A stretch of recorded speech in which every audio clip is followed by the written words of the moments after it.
நம்ம வாழ்க்கையில சில வார்த்தைகள் எப்பவும் மறக்கவே மறக்காது. அத சொல்றவங்க 2 நிமிஷத்துல அந்த வார்த்தைய மறந்துட்டு போயிடுவாங்க. கோவத்துல பேசிட்டேன் அப்படின்னு. ஆனா அத கேட்கிறவங்களால சில வருடங்கள் கூட அத மறக்க முடியாம ரொம்ப கஷ்டப்படுவாங்க. நீங்க அத எக்ஸ்பீரியன்ஸ் பண்ணியிருக்கீங்களா? கூட்டத்துல நின்னு பேசிக்கிட்டு இருப்பீங்க. அப்போ யாரோ ஒருத்தர் உங்கள பார்த்து சின்னதா ஏதாவது கமெண்ட் பண்ணுவாங்க. அவங்க சொல்ற அந்த வார்த்தை உங்கள நேரா அவமானப்படுத்துற மாதிரி இருக்காது. ஆனா அந்த வார்த்தை உங்க மனசுல நல்லா ஆழமா பதிஞ்சிரும். அந்த ஒரு செகண்ட்ல உங்க கான்ஃபிடன்ஸ் அப்படியே குறைஞ்சிரும். உங்க மனசு வெறுமையா இருக்கும். அதுக்கு மேல ஒர்ஸ்ட் என்ன தெரியுமா? அந்த நேரத்துல நம்ம மூளை வேலை செய்யவே செய்யாது. அதுக்கு பின்னாடி நீங்க வீட்டுக்கு போனதுக்கு அப்புறம், பொறுமையா அமைதியா இருக்கும்போது, "அப்போ இப்படி நான் சொல்லியிருக்கணுமே! நான் ஏன் அமைதியா இருந்தேன்? அப்பவே இதுக்கு நான் பதில் சொல்லியிருக்கணும். இப்படி நான் பேசியிருக்கலாம். அப்படி நான் சொல்லியிருக்கலாம்." அந்த நேரத்துல நான் அமைதியா நின்னது பெரிய தப்புன்னு, நாம நம்மளையே குறை சொல்லிக்க ஆரம்பிப்போம். உண்மைய சொல்லணும்னா, உங்கள அவமானப்படுத்துறவங்க ரொம்ப டேஞ்சரஸான ஆளுங்கலாம் இல்ல. நமக்கு அவங்கள எப்படி ஹேண்டில் பண்றதுன்னு தெரியாம இருக்கிறது தான் டேஞ்சரஸ். இந்த உலகத்துல 2 வகையான மனிதர்கள் இருக்காங்க. அதுல ஒரு வகை வார்த்தையால மத்தவங்கள கட்டுப்படுத்துறவங்க.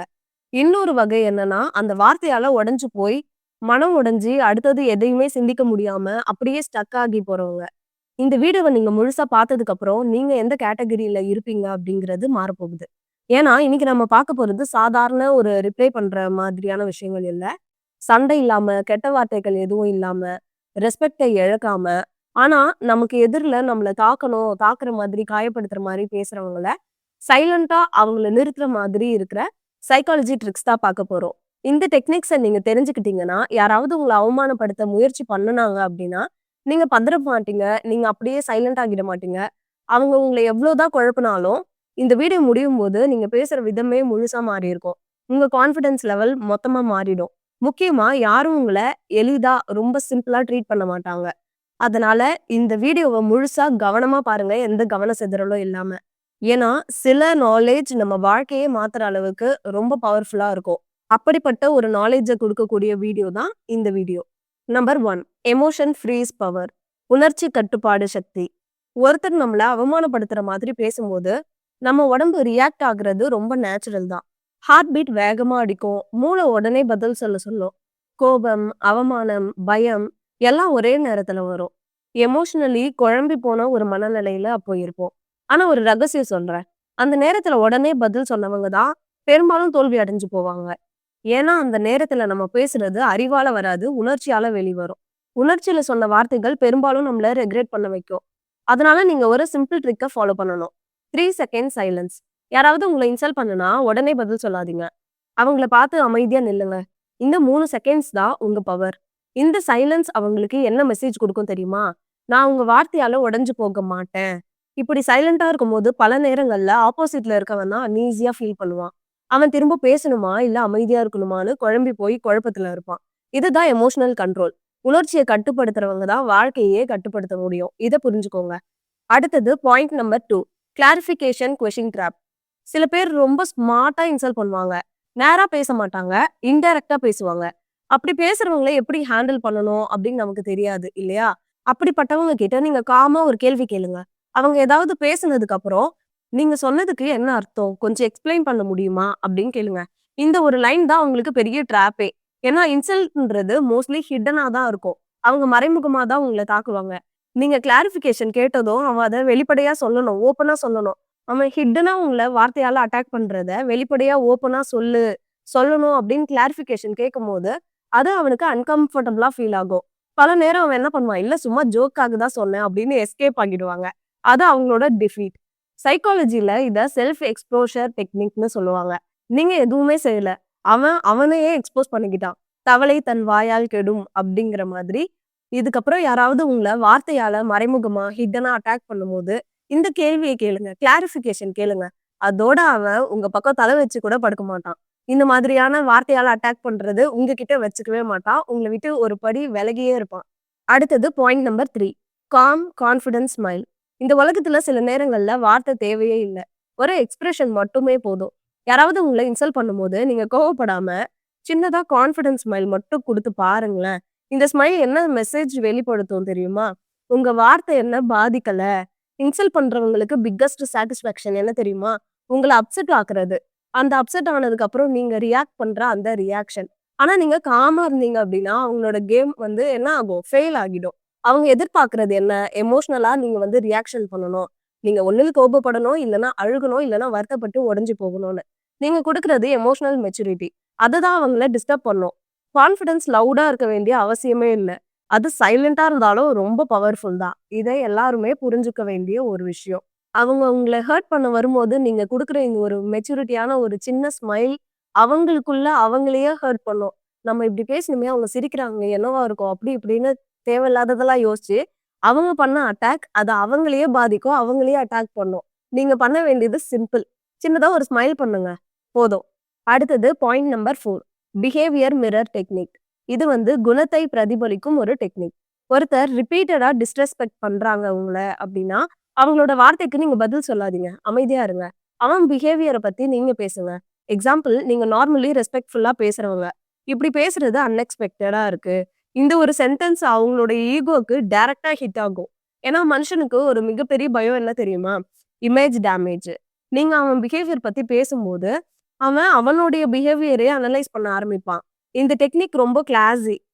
நீங்க சண்டை போடல, நீங்க வந்து கத்தல, நீங்க அவன் வந்து சொன்னதுக்கு எதுக்குமே பதில் சொல்லல. ஆனா நீங்க என்ன கேட்டீங்க? உன்னோட பிஹேவியர் ரொம்ப டிஃபரெண்ட்டா இருக்கு. இந்த மாதிரி பேசும்போது அவன் அவன பத்தி யோசிக்க ஆரம்பிப்பான். இந்த டெக்னிக் கண்டிப்பா யூஸ் பண்ணி பாருங்க. நீங்க சண்டையெல்லாம் போடவே வேண்டாம். ஆனா நீங்க உங்க ரெஸ்பெக்ட்ட வந்து காப்பாத்திக்க முடியும். ஒருத்தங்க டிஸ்ரெஸ்பெக்ட்டா நடத்தும்போது, அவங்க பிஹேவியர பத்தி இப்படி இருக்கே அப்படின்னு சொல்லி நம்ம காமா சொல்றது, அது அவங்களே செல்ஃப் அட்டாக் மாதிரி யோசிக்க வைக்கும். ஏன்னா ஹியூமன்ஸ்க்கு அவங்க வந்து ஒருத்தவங்கள டிஸ்ரெஸ்பெக்ட் பண்ணும்போதோ, இல்ல அவங்க வந்து ஒருத்தவங்கள வந்து மோசமா நடத்தும்போதோ, அத வந்து நம்ம சைலன்ட்டா அவங்களுக்கு எடுத்து, "நீங்க ஏன் இந்த மாதிரி பண்றீங்க?" அப்படின்னு சொல்லி, அவங்களோட கேரக்டர அவங்களுக்கே எக்ஸ்போஸ் பண்ணும்போது, அவங்களால அத ஏத்துக்கவே முடியாது. அதுவே அவங்களுக்கு வந்து இமேஜ் டேமேஜ் மாதிரி ஃபீல் பண்ணுவாங்க. அடுத்தது நம்ம பார்க்க போறது, point number 5 topic control leadership. பேச்சை கட்டுப்படுத்தும் தலைமை திறன். சில பேர் ஆர்கியூமென்ட்ட கிரியேட் பண்ணுவாங்க. அந்த நேரத்துல பல பேர் எமோஷனல் ஆகிடுவாங்க, சைலன்ட் ஆகிடுவாங்க. அப்படிப்பட்ட ஒரு சிச்சுவேஷன்ல நீங்க லீடர்ஷிப்ப கையில எடுக்கணும். நீங்க என்ன பண்ணணும்? சரி, இப்போ இந்த டிஸ்கஷன் வந்து யூஸ்ஃபுல்லா இருக்கிற மாதிரி தெரியல. நம்ம மெயின் டாபிக் என்ன பேசிட்டு இருந்தோமோ, அந்த டாபிக்கு போகலாம் அப்படின்னு சொல்லிட்டு நீங்க டாபிக்க சேஞ்ச் பண்ணணும். அதாவது ஸ்டார்ட்டிங்ல பேசிட்டு இருந்த மெயின் டாபிக்கு நீங்க ரீடைரக்ட் பண்ணணும். இந்த ஒரு லைன் என்ன பண்ணும் தெரியுமா? நீங்க மெச்சூரான பெர்சன், நீங்க ஸ்டேபிளா இருக்கீங்க, நீங்க லீடர் மைண்ட் செட்டோட இருக்கீங்கன்னு காட்டும். அண்ட் தேவையில்லாம ஸ்டார்ட் ஆன ஒரு ஆர்கியூமென்ட் ஆட்டோமேட்டிக்கலி அது ஸ்டாப் ஆகும். உண்மையான பவர் எங்க இருக்கு தெரியுமா? நீங்க ஆர்கியூமென்ட்ல பேசி ஜெயிக்கிறதுல இல்ல. பேச்ச ஒரு குரூப்பா பேசிக்கிட்டு இருக்க, அந்த பேச்ச கண்ட்ரோல் பண்றது தான் உங்க பவர். அடுத்தது point number 6 selective ignoring power. உங்கள இன்சல்ட் பண்றவங்கள அலட்சியம் படுத்துறது. நம்ம வாழ்க்கையில நம்மள இன்சல்ட் பண்ற எல்லாருக்கும் ரிப்ளை சொல்ல வேண்டிய அவசியம் நமக்கு இல்ல. சிலர் அட்டென்ஷன்க்காக தான் பேசுவாங்க. அவங்களுக்கு பெஸ்ட் பனிஷ்மென்ட் என்ன தெரியுமா? Silence plus ignore. நீங்க ரியாக்ஷன் கொடுக்காத போது அவங்களோட இன்ட்ரெஸ்ட் என்ன ஆகும்? குறைஞ்சிரும். சைக்காலஜில இது அட்டென்ஷன் வித்ட்ராவல் அப்படின்னு இதுக்கு ஒரு பேரு இருக்கு. நீங்க எந்த ஒரு விஷயத்துக்கு இம்பார்ட்டன்ஸ் குடுக்குறீங்களோ, அதுதான் அதிகமா வளர ஆரம்பிக்கும்.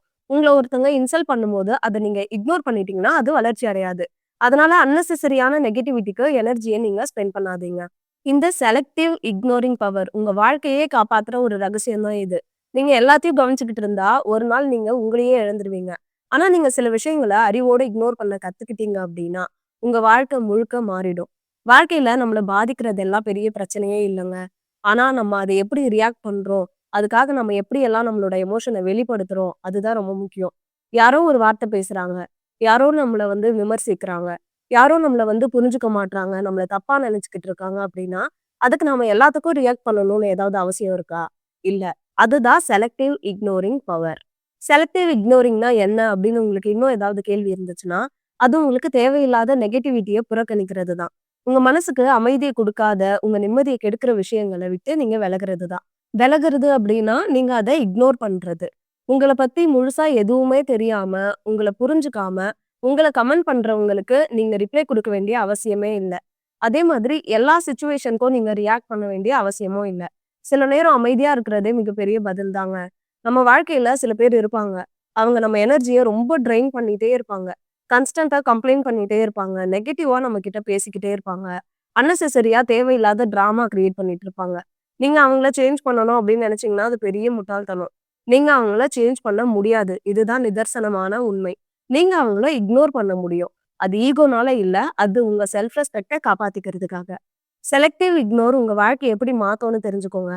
உங்க மைண்ட் காமா இருக்கும். ஸ்ட்ரெஸ் குறையும். உங்க ஃபோக்கஸ் இம்ப்ரூவ் ஆகும். உங்க கோல்ஸ் உங்களுக்கு கிளியரா தெரிய வரும். நீங்க எல்லாத்தையும் கவனிக்காம, உங்களுக்கு முக்கியமான விஷயங்கள்ல மட்டும் கவனம் செலுத்த ஆரம்பிப்பீங்க.